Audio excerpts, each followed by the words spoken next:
বলবে এরা আদব কায়দা কিছুই বুঝে না। আর বসছি কোথায়? বেহেশতের বাগানে। তাহলে বেহেশতের বাগানে বসলে, বেহেশতের আদব রক্ষা করে যদি বসি, তাইলে আমরা সওয়াবের অধিকারী হব। এ পর্যায়ে আলোচনা করছেন জনাব মোহাম্মদ শরীফুল আনসারী। আমি হজরতের আলোচনা উপস্থাপন করার জন্য বিনীত অনুরোধ করছি। আসসালামু আলাইকুম ওয়া রাহমাতুল্লাহি ওয়া বারাকাতুহু।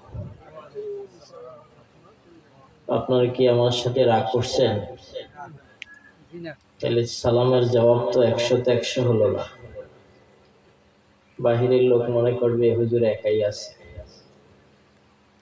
আমি আবার আপনাদের সামনে সালাম বিনিময় করছি। আসসালামু আলাইকুম ওয়া রাহমাতুল্লাহি ওয়া বারাকাতুহু। ওয়া আলাইকুম আসসালাম ওয়া রাহমাতুল্লাহি ওয়া বারাকাতুহু। নাহমাদুহু ওয়া নুসাল্লি আলা রাসূলিহিল কারীম, আম্মা বা'দ। أعوذ بالله من الشيطان الرجيم. بسم الله الرحمن الرحيم.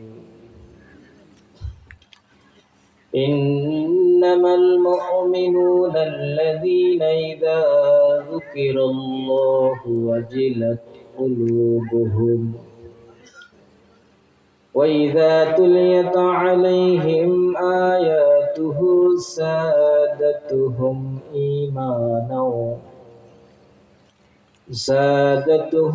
إيمانا وعلى ربهم يتوكلون.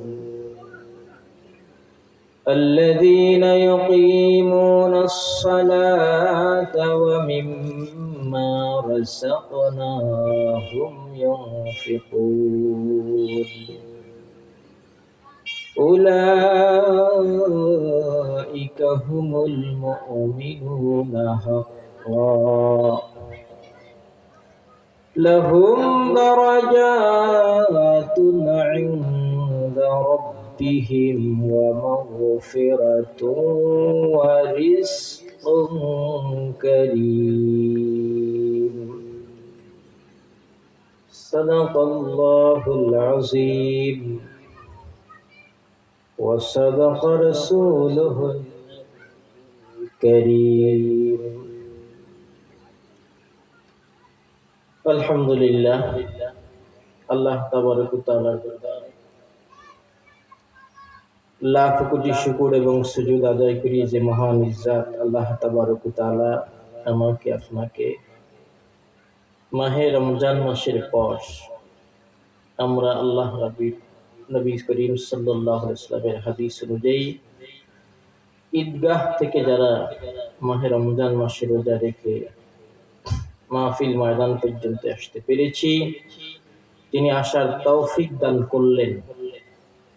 আসুন সে মনিবের দরবারে কালিমাতুশ শুকর আদায় করি। আলহামদুলিল্লাহ। আপনারা এই মাহফিল পেয়ে খুশি না বেজার?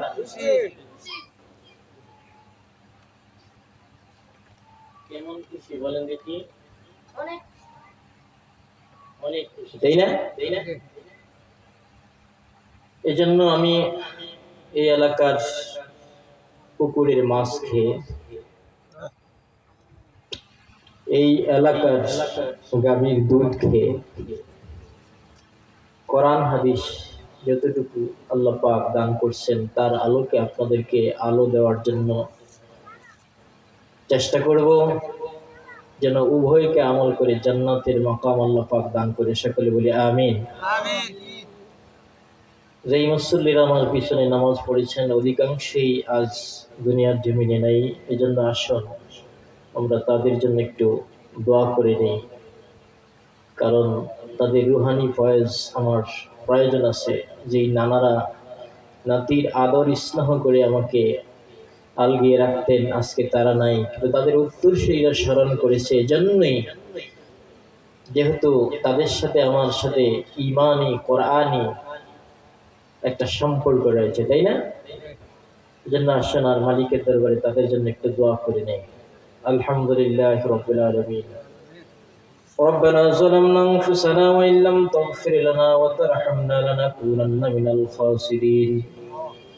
رب كريم আল্লাহ, মাহে রমজান মাসের 30টি রোজা পূর্ণ করে ঈদের নামাজ আদায় করে আজকে পবিত্র একটি মাহফিলে বসেছি। আল্লাহ দয়া করে এই হরিদাস পাড়া প্রত্যেকটা পুকুরের মাছ, ঘরের গাভীর দুধ খেয়ে আল্লাহ কোরআন শিখেছি। তাদের মধ্যে আল্লাহ আমাদের আপনজন অনেকে অন্ধকার কবরে, তাদের উত্তরসূরি ছেলে মেয়ের আল্লাহ হাত তুলে আছে। জানি না কার কবরে, জানি জাহান্নামের আগুন গুলো আবার ধাউ ধাউ করে জ্বলা শুরু হয়ে গেছে।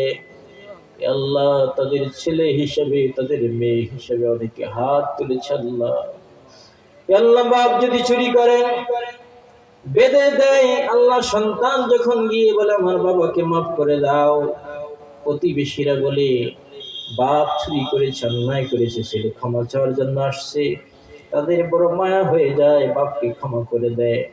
আল্লাহ এমন সন্তানের হাত তুলেছে আল্লাহ, তাদের মা বাবার অন্ধকার কবরে আল্লাহ অপরাধী হয়ে বছরের পর বছর আল্লাহ পড়ে আছে। আল্লাহ দয়া করে তাদের উত্তরসূরি হাতের উসিলায় তাদের কবর আযাব কিয়ামত পর্যন্ত মাফ করে দাও। এ আল্লাহ যে উস্তাদরা শিক্ষা দিলেন, এ আল্লাহ আমার এমন একজন উস্তাদ স্টেজের মাঝে বসে আছে, আল্লাহ তাকে শারীরিক সুস্থতা দান করে দাও। যে উস্তাদরা দুনিয়া থেকে চলে গেছে তাদের কবরকে জান্নাতের বাগান বানিয়ে দাও। বিশেষ করে আল্লাহ আমার তালই আল্লাহ খুব অসুস্থ হয়ে বিছানায় শুয়ে আছে, দয়া করে আল্লাহ তাকে শারীরিক সুস্থতা দান করো। হায়াত না থাকলে আল্লাহ ঈমান মৃত্যু নসিব করে দাও। ربنا تقبل منا إنك أنت السميع العليم وتب علينا إنك أنت التواب الرحيم آمين بجاه كلمة طيبة لا إله إلا الله محمد رسول الله। আমি আপনাদের সামনে কোরআনুল কারীমের সূরা আনফালের কয়েকখান আয়াত তেলাওয়াত করেছি। চেষ্টা করব তার আলোকে কিছু কথা বলার জন্য। আল্লাহ পাক যেন আমাকে তার গায়েবী খাজানা থেকে কিছু বলার তৌফিক দান করে। সকলে বলি আমিন। আমি যে আয়াত তেলাওয়াত করেছি, বিসমিল্লাহির রহমানির রহিম, ইন্নামাল মুমিনুনা আল্লাযীনা ইযা যুকিরাল্লাহু ওয়াজিলাত قلوبهم وإذا تليت عليهم آياته زادتهم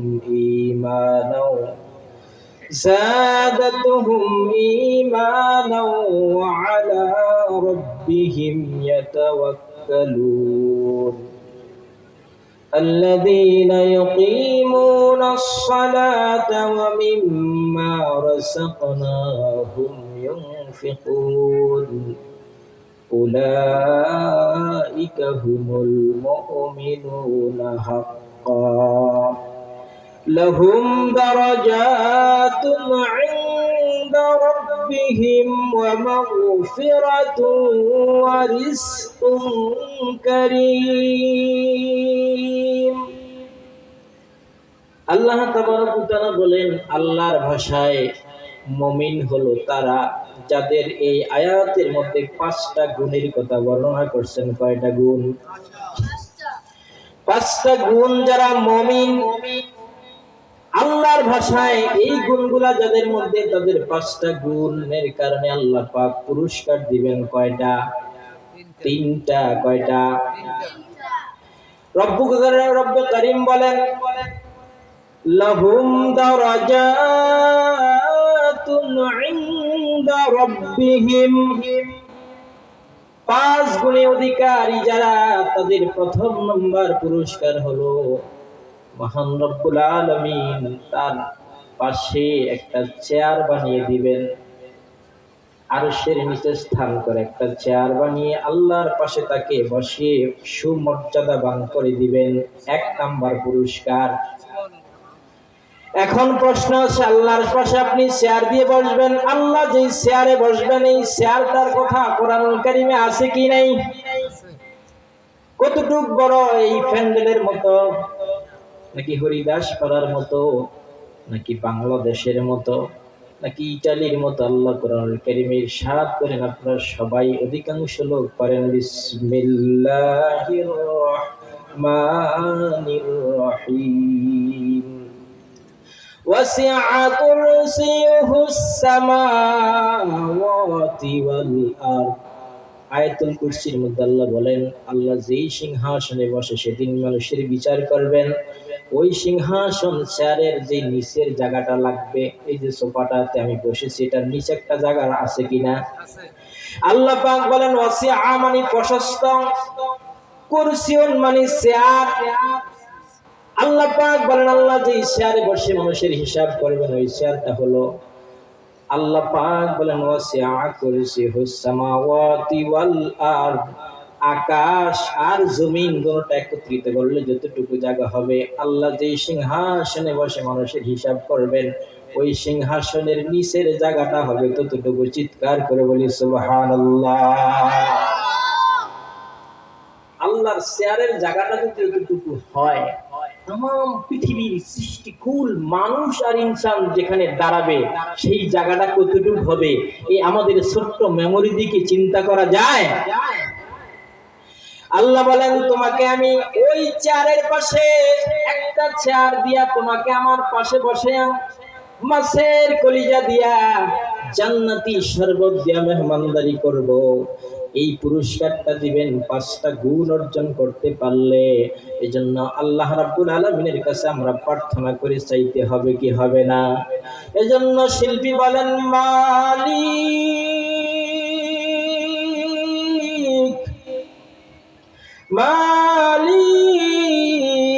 জান্নাতের পাশে জান্নাতের মাঝে একটু জায়গা করে দিও, যেদিন বিভীষিকাময় কেহ কারো আপন নয়, সেদিন তোমার পাশে একটা ঘর বানিয়ে দিও মালিক। কার কাছে চাইতে হবে? যা কিছু চাইবেন কার কাছে? জোরে বলতে হবে, কার কাছে? মালিকের কাছে। মালিক আছে কিনা? আল্লাহ বলেন প্রথম নম্বর পুরস্কার। দ্বিতীয় নম্বর পুরস্কার হলো লাহুম মাগফিরাতুন, তার জানা অজানা ইচ্ছা অনিচ্ছা স্বপনে গোপনে যত অন্যায় করেছেন যত অপরাধ করেছেন আমি আল্লাহ যেহেতু আমার পাশে তাকে বসার একটা জায়গা করে দিব, এই জন্য আমি আল্লাহ তার জীবনের সমস্ত গুনাহ খাতাগুলা মাফ করে দেব। চিৎকার করে বলি সুবহানাল্লাহ। এখানে কেউ আছেন বুকে হাত দিয়ে বলবেন যে আমার জীবনে একটা গুনাহ নাই? আছেন কেউ? হ্যাঁ? আল্লাহ। তৃতীয় নম্বর পুরস্কার হলো রিজকুন কারীম। আল্লাহ বলেন তোমার জন্য আমি উত্তম রিজকের ব্যবস্থা করে দিব, সম্মানিত রিজিকের ব্যবস্থা করে দিব। এজন্য আল্লাহ রাব্বুল আলামিনের কাছে রিজিক আমাদের চাইতে হবে আর জানতে হবে কোনটা সম্মানিত রিজিক আর কোনটা অপমানিত রিজিক। আমরা আজকে এই আয়াতের উপরে কথা বলার জন্য চেষ্টা করব ইনশাআল্লাহ। ভাইরা আমার, কোরআন কারীমে আল্লাহ রাব্বুল আলামিন বলেন, আমরা আস্তে আস্তে বিস্তারিত আলোচনায় চলে যাই। প্রথম নাম্বার গুণ, ইন্নামাল মুমিনুনাল্লাযীনা ইযা যুকিরাল্লাহ ওয়াজিলাত কুলুবুহুম। মুমিনের 1 নাম্বার গুণ হলো যখন তার সামনে তেলাওয়াত শুরু হয়ে যাবে, কোরআনের কথা আল্লাহর কথা তার সামনে চলে আসবে, তখন তার অন্তরের ভিতরে একটা জালজালা তৈরি হবে, একটা কম্পন সৃষ্টি হবে। আর সে যত অন্যায় অপরাধ যেই কাজের মধ্যে থাকুক না কেন, পৃথিবীর কেউ র‍্যাব আর সীতা কোবরা দিয়ে দৌড়াইতে হবে না, ওই অন্যায় থেকে সে নিজেই দৌড়িয়ে চলে আসবে। কোরআনুল কারীমের মধ্যে আল্লাহ উদাহরণ স্বরূপ হযরত ইউসুফ আলাইহিস সালাতু ওয়াস সালামের ঘটনা আমরা তুলে ধরব।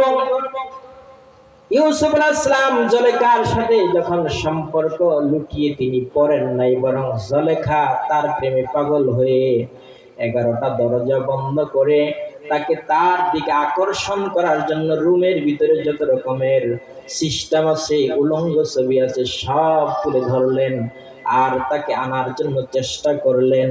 আর হযরত ইউসুফ আলাইহিস সালামের সামনে যখন কোরআনুল কারীমের আয়াত অর্থাৎ আল্লাহর কথা স্মরণ হয়ে গেল, ইউসুফ আলাইহিস সালাম আল্লাহর উপরে ভরসা করে তাওয়াক্কুল করে একটা দৌড় দিলেন। 11টা দরজা পৃথিবীর কেউ নয় মহান আল্লাহ কুদরতে খুলে দিলেন। চিৎকার করে বলি সুবহানাল্লাহ। হযরত ইউসুফ আলাইহিস সালামের সামনে সব সিস্টেম ওকে থাকার পরেও তিনি আল্লাহকে ভয় করে আল্লাহর নাম স্মরণ হওয়ার কারণে গুনাহ থেকে বাঁচার জন্য যখন দৌড় দিলেন আর এই সহযোগিতা করলেন যেই আল্লাহ, সেই আল্লাহ এখনো আছে কি নেই? আপনি যে হাল চাষ করতে যান জমিনের ভিতরে, পাশের জমিনের মালিক নাই, আর সারা ক্ষেতের ভিতরে জমিনের নাঙ্গল সোজা গেল, আইলের কাছে গিয়া নাঙ্গল বাঁকাবাঁকি শুরু হয়ে গেল, আইল ঠেলাঠেলি শুরু হয়ে গেল। পাশের বাসার পাশের জমিনের মালিক নাই, আসল মালিক দেখে কি দেখে না? যদি ওই সময় মনে পড়ে যায় আমার আল্লাহর কথা পৃথিবীর কেউ জানে না, জানে কে? তখন কি ওই আইলের পাশে দিয়ে নাঙ্গল বাঁকা হবে না সোজা হবে? ও যুবক, ও যুবতী, যখন তুমি ফেসবুক আর ইউটিউব টুইটার চালাও, রাত্রি যখন গভীর হয়ে যায়, বন্ধু আর বান্ধব নিয়ে যা দেখা যায় না, মা বাপের সামনে যা দেখা যায় না, এমন উলঙ্গ ছবি যখন তোমার পাশে চলে আসে, আর তখন যদি আমার মালিকের কথা মনে হয়ে যায়, পৃথিবীর কেউ দেখে না, পৃথিবীর কেউ দেখে না, দেখে কে? তখন কি আর ওই উলঙ্গ ছবি দেখতে পারে কি পারে না? না না, তখন আর সে উলঙ্গ ছবি দেখতে পারে না। ও যুবক আর যুবতী, তখন যদি ওই সব কিছু তোমার ওকে আছে, কেউ দেখে না, তুমি একাকিত্ব ভাবে দেখতে পারো, তখন যদি তুমি আমার আল্লাহকে ভয় করে গুনাহ থেকে বাঁচার জন্য তুমি আল্লাহর